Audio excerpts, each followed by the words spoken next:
La revolución industrial fue un proceso gradual derivado de los avances científicos, un cambio tanto en la maquinaria técnica como en lo económico. Se desarrolló entre 1780 y 1850 en Gran Bretaña.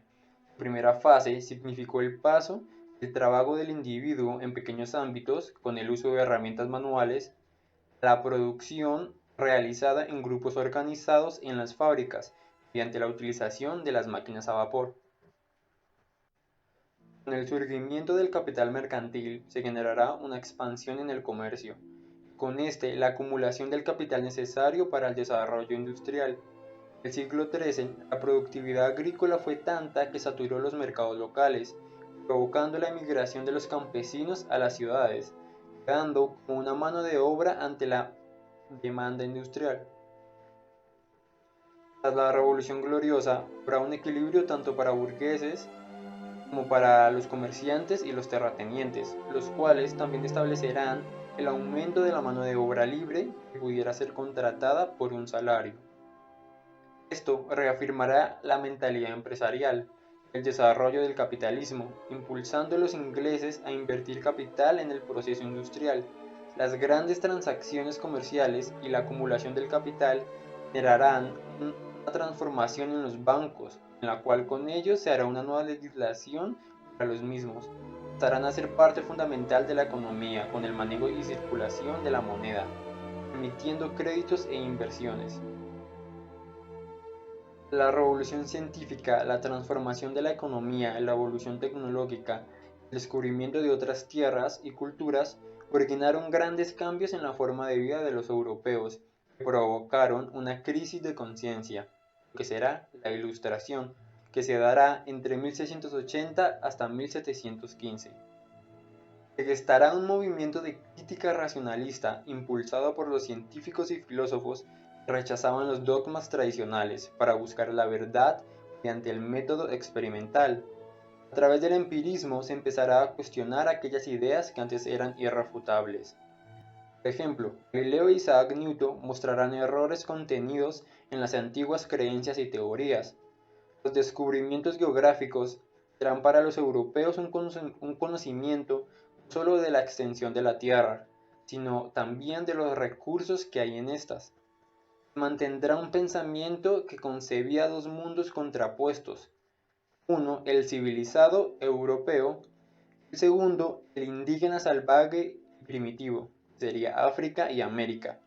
Esto apoyará la creencia de una ideología colonial. Según la filosofía ilustrada, la razón debe ser el guía para investigar el funcionamiento de las leyes de la naturaleza, suprimiendo lo irracional, entendiendo que todo lo racional es bueno, ya que todos los hombres proceden de la misma naturaleza, es manejada por Dios.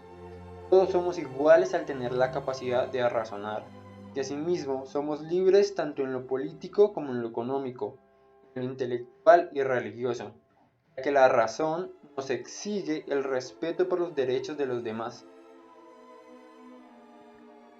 John Locke dirá que poseemos ciertos derechos, como la vida, la libertad y la propiedad.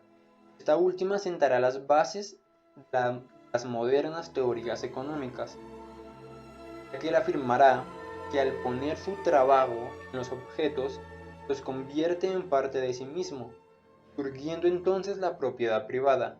Esta idea de otorgar un valor que respalda la propiedad de los bienes fue de gran trascendencia para el pensamiento económico de la nueva sociedad industrializada. Voltaire postuló la idea de que todo ciudadano debe ser libre para seguir los dictados de su razón, siempre que con ello no perturbe el orden de la sociedad. Montesquieu señala la necesidad de dividir el poder en tres: el legislativo o parlamentario, el ejecutivo correspondrá a la monarquía y el judicial integrado por los jueces. Para finalizar, Rousseau expresa que el hombre nace libre y donde quiera que esté se encuentra encadenado. De esta manera, justifica que por voluntad general se debe establecer un contrato social que garantice el respeto mutuo de los derechos humanos otorgados por la naturaleza. Independencia de las 13 colonias. La población de las colonias era habitada por burgueses británicos que habían emigrado ante las persecuciones religiosas en su país por la búsqueda de una oportunidad de desarrollo. A partir de 1763, los colonos A partir de 1763, los colonos se verán afectados en diversas medidas, al cerrárseles el paso hacia el oeste, donde había nuevas tierras para trabajarlas, y se impondrá un nuevo impuesto. Esto gracias a que en Gran Bretaña perderá la Guerra de los 7 Días contra Francia. Las medidas tomadas por el Parlamento no gustaron a los colonos, ya que se sintieron no tener voz en la toma de decisiones. En 1775 las tropas norteamericanas empezarán a desafiar a las fuerzas británicas. La rebelión de los colonos será enfrentada con ataques que buscarán frenar a los rebeldes, dando inicio a un conflicto armado. La guerra fue simultáneamente un conflicto civil, independentista y un conflicto internacional. En primer lugar, implicó la lucha interna entre patriotas, colonos radicales que buscaban separarse de Gran Bretaña, y los leales, que no estaban dispuestos a llevar la lucha hasta la independencia. Segundo, daría origen a la creación de un nuevo Estado, los Estados Unidos de América, compuesto por las 13 colonias, la cual se dará el 4 de julio de 1776, al firmarse la Declaración de Independencia elaborada por Thomas Jefferson, en la que se manifiesta la influencia de la Ilustración. Tercero, propició la intervención de Francia y España a favor de los colonos, ya que estos buscaban entrometerse por motivos de hegemonía europea. En 1787 se creó una nueva constitución con una forma basada en el federalismo, colocando el poder ejecutivo o el presidencial. El comandante en jefe del Ejército Continental Revolucionario en la Guerra de la Independencia será el primer presidente de los Estados Unidos, George Washington. Entre sus ministros estará Thomas Jefferson, quien tenía el ideal de una aristocracia cuya riqueza se obtuviera por mérito propio y no por herencia, en el que el gobierno debería ser limitado. Mientras tanto, otro ministro, Alexander Hamilton, en su ideal estaba un gobierno central fuerte, que impulsara los negocios y la industria. Con gran influencia en Adam Smith, pensaba que la participación del gobierno debía limitarse a proteger la propiedad privada y estimular el espíritu de empresa y la economía de mercado libre. En unas conflictivas elecciones celebradas en 1800, Jefferson ganará la presidencia, permitiendo a los norteamericanos avanzar en el camino de la democracia. La Revolución Francesa. A finales del siglo XIII, la sociedad francesa estaba aún organizada por estamentos. El primero estaba compuesto por el rey y la nobleza, el segundo por el clero. Por último, el tercer estamento abarcaba el 97% de la población, dividida en tres partes: la alta burguesía, los bancarios, la pequeña burguesía, artesanos y comerciantes, y la tercera parte, los trabajadores, campesinos y siervos feudales. En 1770 se dio en Francia una grave crisis económica, agravada por los problemas financieros del Estado. Ante la difícil situación económica, aristócratas pidieron que fuera convocado los Estados Generales, cosa que no pudo evitar la monarquía, en lo que se conoce como la rebelión de los nobles. En la Asamblea Nacional, el conflicto entre las reformas absolutistas y el Parlamento se situaba en un contexto de una transformación socioeconómica cada vez más intensa como resultado del desarrollo mercantil. En 1788 el problema empeorará con una crisis agrícola, escasez de alimentos provocarán que el 14 de julio de 1789, ante la amenaza de represión, una multitud enardecida que buscaba armas para defenderse tomará por asalto el edificio de la Bastilla, hecho que significó el estallido de la Revolución Francesa.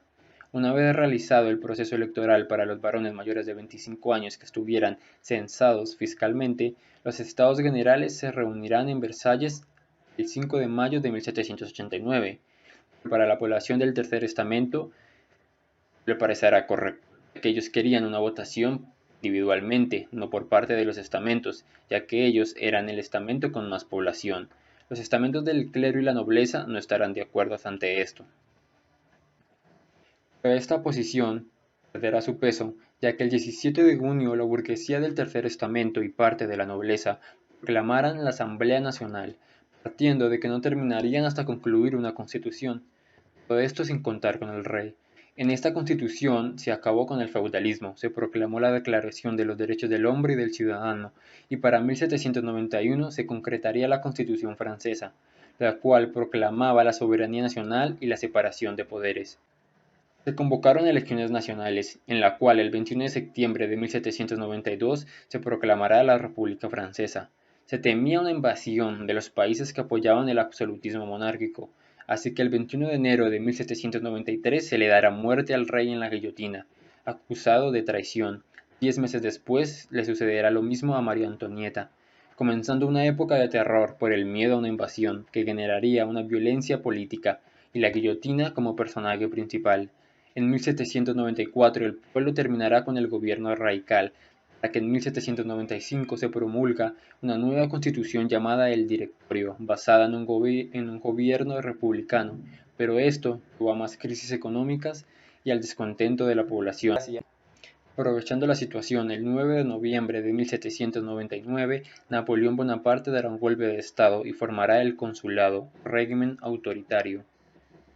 El mismo año del ascenso al trono, Napoleón había promulgado un código civil, en el que se consolidaban las reformas burgueses. Será complementada en 1804, renombrado el Código Napoleónico, integrado por 36 leyes: igualdad absoluta de los ciudadanos ante la ley, laicismo del Estado, libertad de conciencia, libertad de trabajo, igualdad de derechos de los hijos con respecto a la herencia y el derecho sin trabas a la propiedad. Se reforzarán los valores de la familia como base de la sociedad.